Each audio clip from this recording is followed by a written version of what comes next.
Hi, it's Maria from Still Dreaming Homestead, and today we're going to be reading Bible stories again today.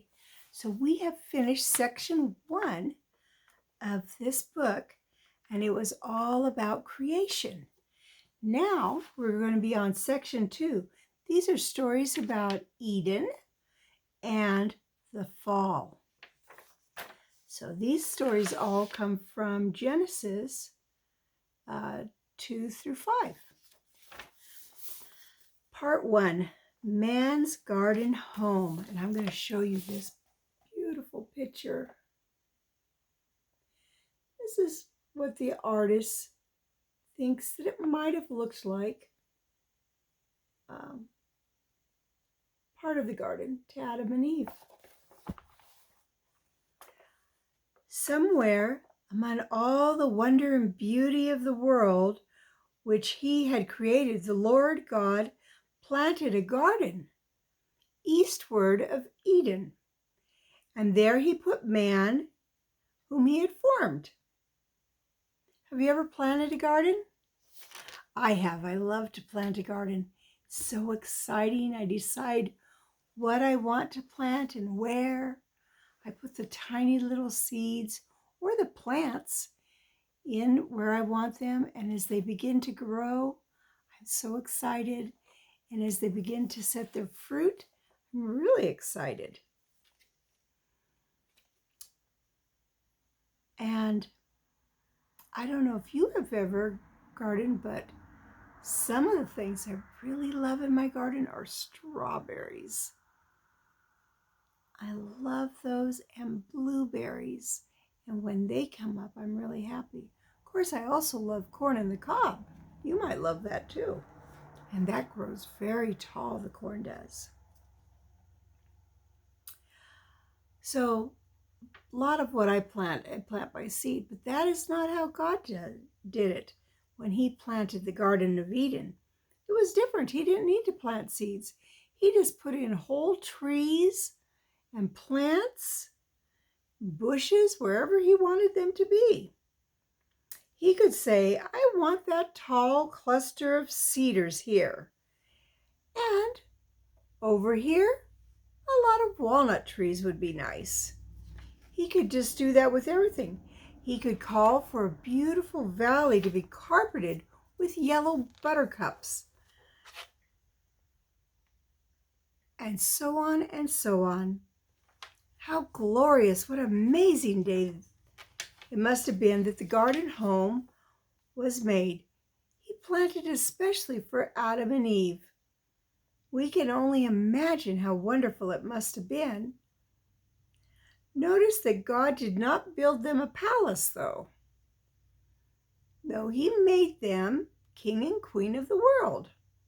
He did not build a fine stone house for them with marble floors and electric lights, though he had given them silver and gold in abundance. Instead, he made a home for them amidst the trees of flowers.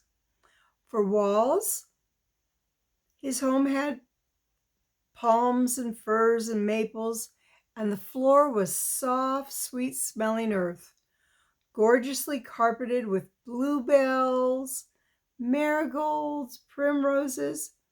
For the roof it had spreading branches of trees, and beyond the glorious dome of heaven, where the sun gave light by day and the moon gave light by night. There was no need for shelter, for in that day, long ago, when the world was born, there was neither rain nor storm.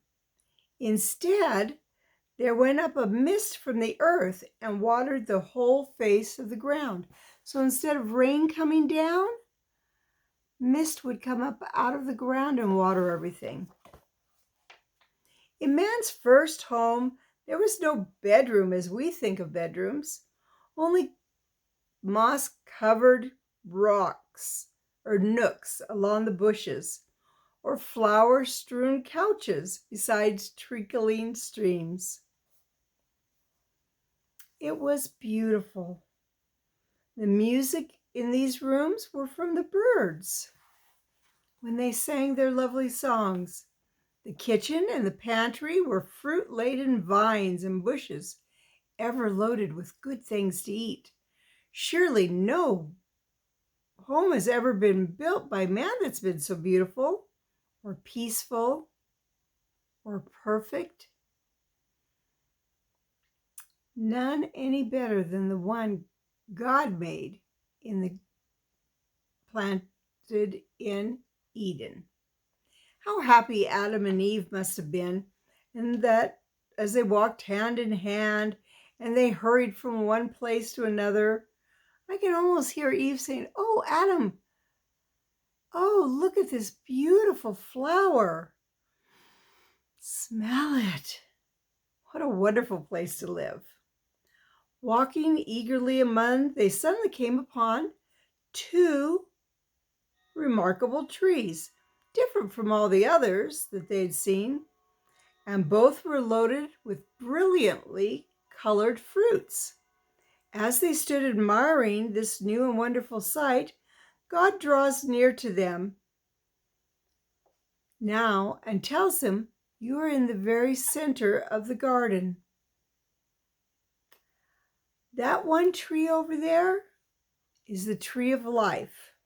And that other tree over there, that is the tree of the knowledge of good and evil." And the Lord commanded, that means said, that you had to do something.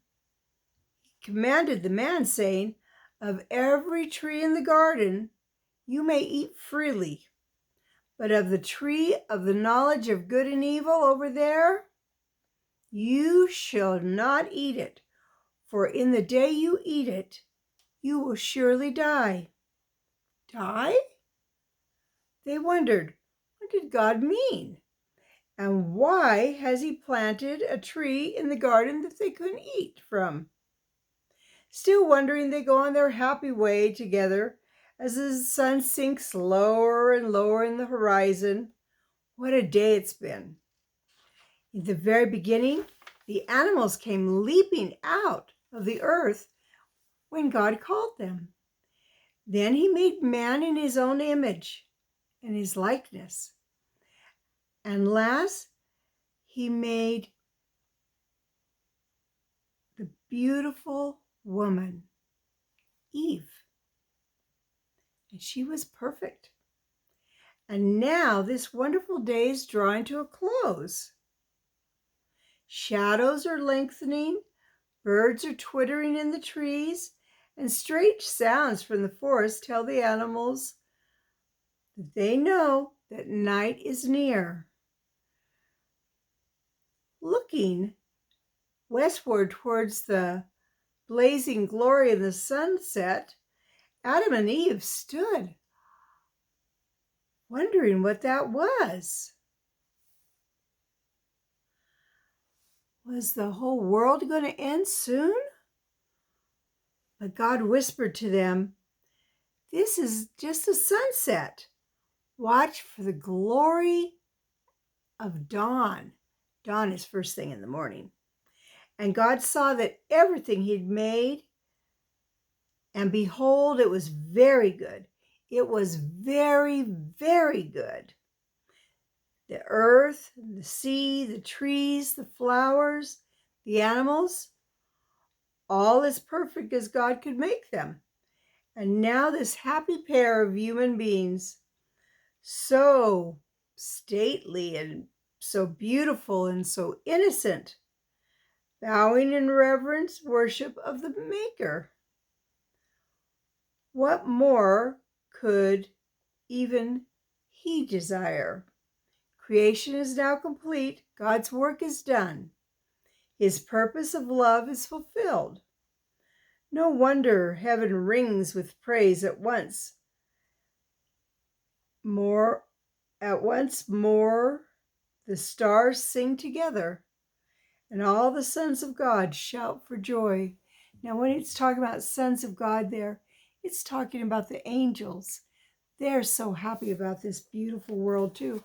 And this is what the author thinks it might have looked like in that sunset. You've probably seen sunsets, and so have I. They're very beautiful. Well, that's the end of day 6, and everything's been made. So this is Maria from Still Dreaming Homestead. I love you, I really do. I want to pray blessings on you and yours when you're in your house, when you're out of your house, in the day and the night, and whatever you do, keep dreaming, keep a story in your heart. Good night, God bless you.